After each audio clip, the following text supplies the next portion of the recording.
So I'm sure you all have heard about the news on the Pulse nightclub in Orlando, Florida that happened Sunday night. To sum it all up, it's a complete tragedy on all sides. Firstly, for the victims, God bless their soul. Secondly, for the gay community as a whole, because they've come so far. And thirdly, on behalf of our government as well as our media system. This event transpired during Gay Pride Month, and Pulse was holding an event that night to coincide with Pride Month. At 2 a.m. on Sunday night, the gunman, Omar walked into the Pulse nightclub armed with the AR-19, a handgun, and a strange device, and opened fire on the people inside. As you would guess, the media went into a flying frenzy, because they should when stuff like this happens. It turns out that the gunman was a first-generation U.S. citizen, and he also was of Afghani descent. Moments before the events transpired, the gunman called into 911 and pledged allegiance to ISIS. And as you probably know by now, ISIS has taken responsibility for the attack. Now, a lot of you may be thinking, oh shit, here comes Islamophobia. But I'm not going to speak on that subject because it's not my religion, especially during a horrendous crisis like this. We all need to come together. It turns out that Omar was actually on the FBI's watch list. His father was actually an ISIS sympathizer, and a few weeks prior to the event transpiring, ISIS released a message saying that they were going to plan an attack in the near future. On top of all of this, we also have information from Omar's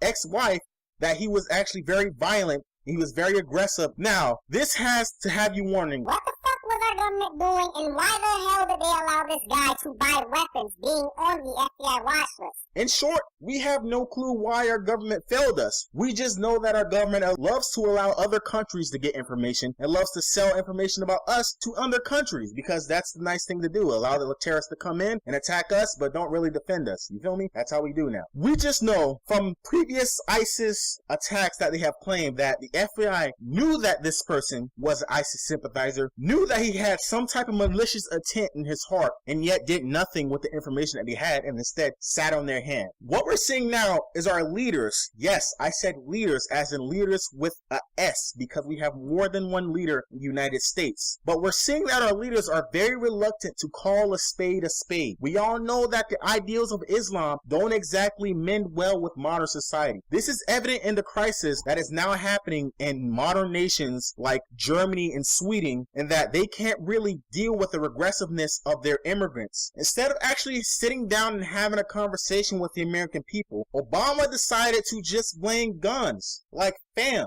really? You stupid. If you see a cat and it walks like a cat, it meows like a cat, it acts like a cat, it's not a quack, nigga. It's not a fucking quack. Our so-called leaders and media overlords don't seem to want to address the elephant in the room. We really need to have a conversation, actually devise a plan on how we are going to handle these refugees when we begin the process of letting them in and educating them on our society. We need to A, talk about how we're going to take in these refugees to begin with. We need to B, actually educate these refugees when we begin taking them in our society so it can be a smoother transition into our society. And C, give our authorities some type of power to act on the information they have instead of sitting on their hands waiting for shit to go down like the FBI has done. What scares me the most though is that following the realization that the shooter's motives may have been ideologically charged, media outlets begin immediately censoring and pointing fingers. That is terrible. You have the admins on Reddit deleting entire threads of people trying to find out what's happening, trying to let their friends and family know where they're hiding, and asking people to donate blood the next day in order to help the victims that survive. And these people are deleting these threads. You have the folks on Facebook immediately shutting down any conversation about the event when it comes to the person being of Islamic descent or Muslim or whatever you want to call it. You have the major news outlets, instead of just saying, damn, this was fucked up, they're blaming guns and pointing fingers at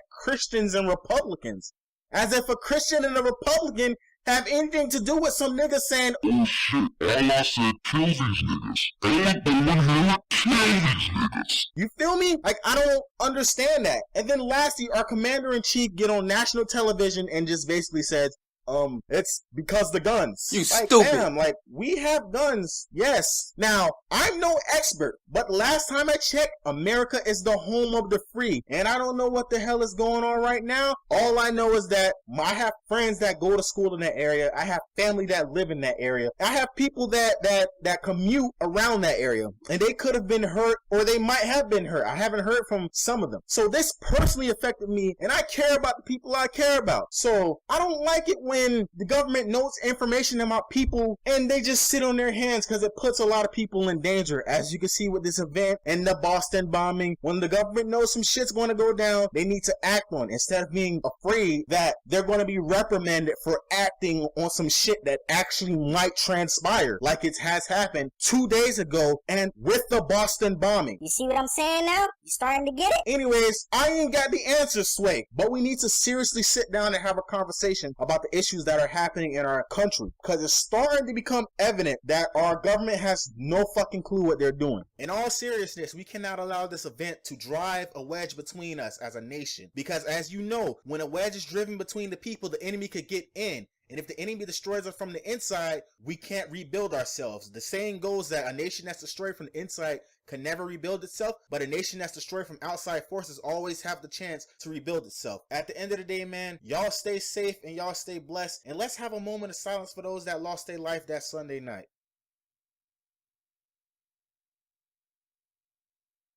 And in the words of the late, great Dr. Martin Luther King, hate begets hate. Violence begets violence. Toughness begets a greater toughness. We must meet the forces of hate with the power of love. Y'all stay blessed. Your boy's about to be out, man. Whoever you got an argument with, whoever you hate right now, man, give that person a call and tell them you love them, because you never know when you might never see them again. Your boy GueirlaSParks is out. Peace. What it do, what it does. This is your boy GueirlaSParks, and if you enjoyed this video, leave a like or a comment. And if you got some advice for how I can improve, just drop another comment. Anyway, y'all stay blessed. Your boy GueirlaSParks is out. Peace.